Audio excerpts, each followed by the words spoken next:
Hi guys, and welcome to the Lincoln vs Sunderland match preview. So Sunderland do take on Lincoln in the Papa John's on Tuesday evening, 7 p.m. kickoff.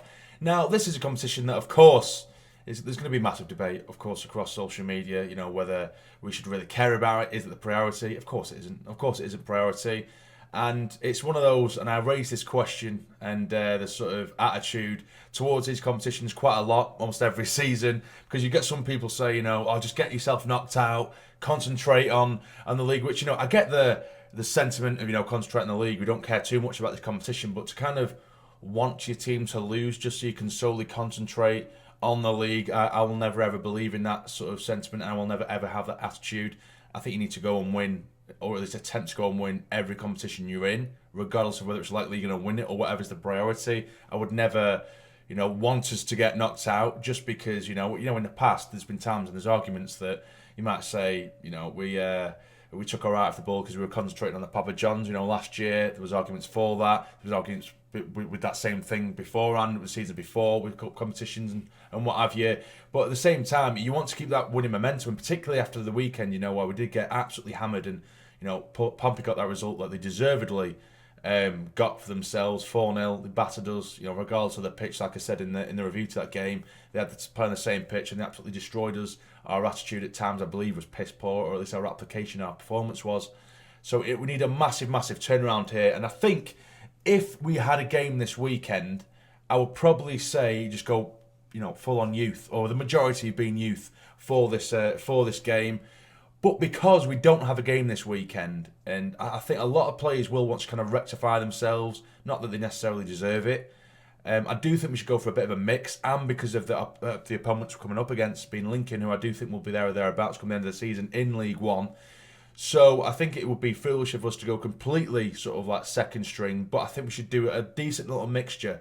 You know, Lincoln, they've won their opening couple of games in this competition. We're yet to play in this competition. Of course, we've got Man United under 21s. That one was rearranged or called off. It's actually been rearranged today. It was announced that it's been rearranged for October, mid-October. Bradford are currently at the bottom of our group. Lincoln, of course, beaten both of them.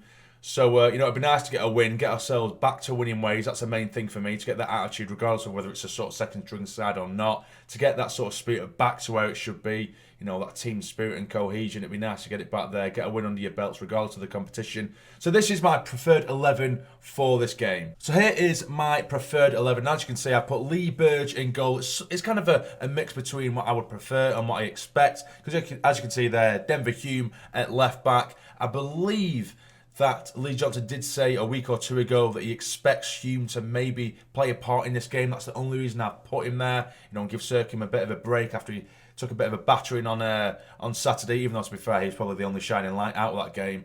And, you know, his swimming ability on that left flank was absolutely phenomenal.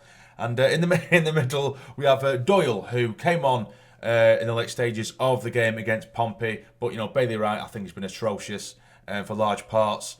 Doyle needs to come back in, get some game time, and I think just re-link up with Flanagan. Of course, Doyle did pick up that bit of a back injury, and that's why Bailey Wright stepped in for him. But Bailey Wright did do well for the game against Cheltenham, where we won 5-0. He got himself a goal. I completely understand why Doyle didn't come straight back into the lineup, but Bailey Wright continued and shown us why he has been a bit of a liability in recent times, and he was poor against Pompey, as were a lot of the other players. So I think just trying to get that, you know, that partnership back between Doyle and Flanagan. We'll see. Hopefully Flanagan will be okay for the game as well. Huggins, you know, he could easily go left back, but for me, Huggins, he's just as good right back. He was absolutely insane against Wigan.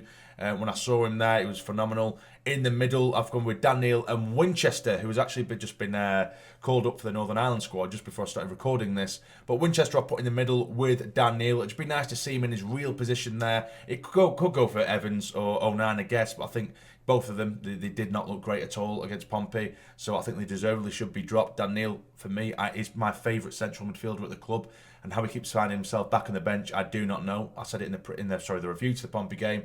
I think it's criminal how he keeps finding himself on the bench, no idea. But Dhannoo and Winchester, I think that could be a decent partnership. Winnie is good at, you know, interceptions. He can break forward himself as well. He's very intelligent with his passing. His ball retention is second to none. He just does not lose the ball.